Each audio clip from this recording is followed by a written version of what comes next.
ঈদের আনন্দ পরিবারের সাথে ভাগাভাগি করতে ঢাকা টাঙ্গাইল মহাসড়ক দিয়ে বাড়ি ফিরছিলেন ২২ জন যাত্রী।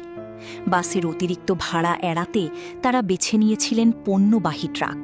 কিন্তু সামান্য কিছু টাকা বাঁচানোর এই সিদ্ধান্তই শেষ পর্যন্ত রূপ নিল ভয়াবহ ট্র্যাজেডিতে। টাঙ্গাইলের কালীহাতিতে রড বোঝাই ট্রাক উল্টে প্রাণ হারিয়েছেন ১৫ জন যাত্রী। এতে নিমিষেই ঈদ আনন্দ রূপ নিয়েছে বিষাদে।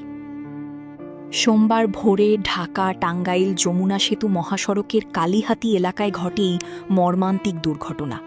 উত্তরবঙ্গগামী রড বোঝাই একটি ট্রাকে চড়ে বাড়ি ফিরছিলেন ২২ জন যাত্রী। ভোর ৪:৩০টার দিকে নিয়ন্ত্রণ হারিয়ে ট্রাকটি মহাসড়কের পাশে উল্টে যায়। রডের নিচে চাপা পড়ে ঘটনাস্থলেই প্রাণ হারান ১৫ জন। আহত হন আরও বেশ কয়েকজন। অ্যাক্সিডেন্টটা হয়েছে ৩:৩০টার দিকে এক্স্যাক্টলি। রড ছিল ইয়েতে আর উপরে ছিল